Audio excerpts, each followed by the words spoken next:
Oke, selamat datang di penelusuran mendalam kita hari ini. Anda udah berbagi beberapa catatan renungan harian yang menarik nih. Ada yang pagi, siang, sama malam. Semuanya fokus ke tema jaminan ya. Jaminan. Tapi bukan jaminan hidup tanpa masalah, lebih ke kepastian atau pegangan gitulah di tengah pergumulan hidup. Nah, misi kita hari ini, kita mau gali nih intisari dari catatan-catatan Anda ini. Oke. Gimana caranya nemuin kekuatan, terus ngerasain kehadiran ilahi, sama ngelihat tujuan, bahkan pas lagi susah-susahnya gitu. Siap ya? Mari kita bedah. Siap. Mari. Jadi kita punya 3 potongan renungan dari Anda ya, pagi, siang, malam. Masing-masing ada ayat kuncinya, ada refleksi pribadinya juga. Kita mulai dari yang pagi dulu kali ya. Boleh yang pagi dulu. Catatan pagi Anda ini ngangkat sesuatu yang agak unik ya, malah kayak melawan arus gitu.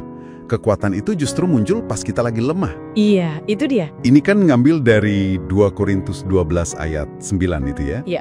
Justru dalam kelemahanlah kuasaku menjadi sempurna. Kontrasnya kerasa banget ya. Betul.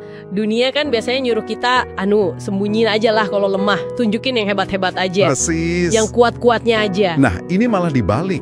Kayak sebuah paradoks gitu ya. Catatan Anda nanggapnya pas banget. Kelemahan itu bukan aib di hadapan Tuhan. Malah kayak jadi, undangan gitu. Undangan. Maksudnya? Undangan terbuka biar kuasa Tuhan bisa bekerja. Ini nantang kita sih buat nggak lagi ngelihat lemah itu sebagai, gagal total.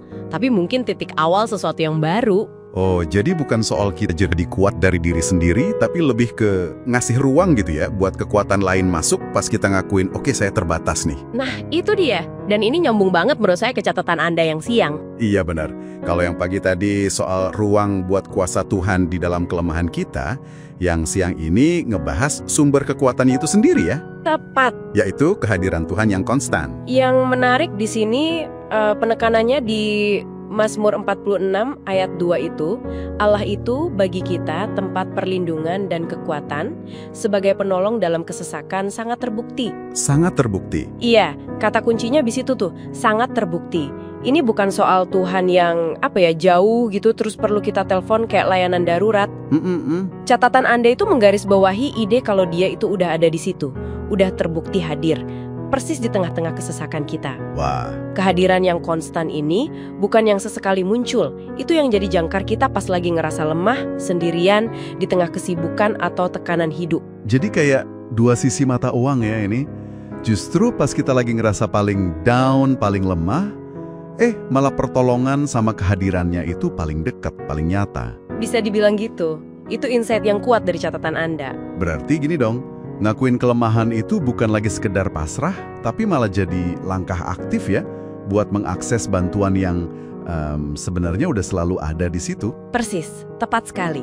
Dan ini langsung bawa kita ke pertanyaan berikutnya kan, yang dijawab sama renungan malam Anda. Oke. Kalau kelemahan itu bisa buka pintu kuasanya, terus kehadirannya itu konstan, nah terus gimana kita memaknai penderitaan itu sendiri pas datang?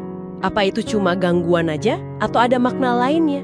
Nah, disinilah catatan malam Anda masuk ya.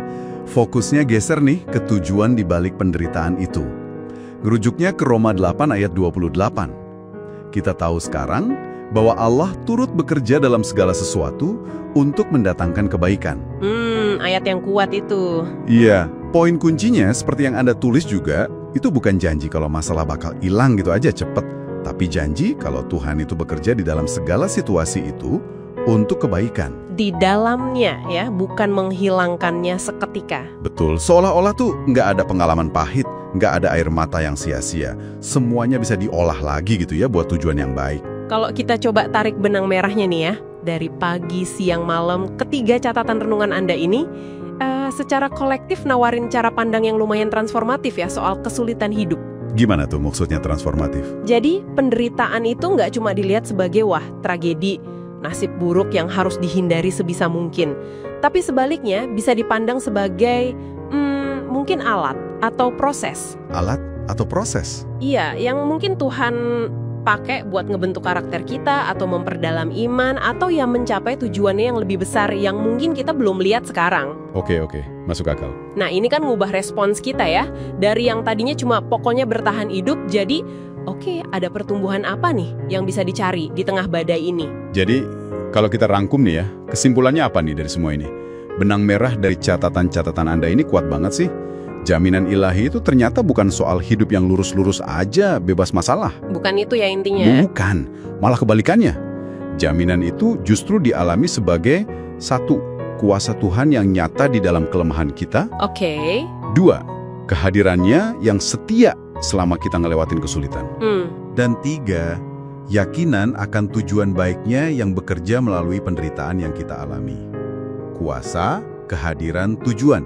3 pilar jaminan di tengah pergumulan itu ya menurut sumber Anda ini. Polanya jelas banget ya. Kuasa dalam lemah, kehadiran selama sulit, tujuan melalui derita. Iya, dan ini mungkin ya jadi ngasih satu pertanyaan reflektif yang penting buat Anda bawa pulang nih. Pertanyaan buat pendengar maksudnya? Iya, buat Anda yang lagi dengerin.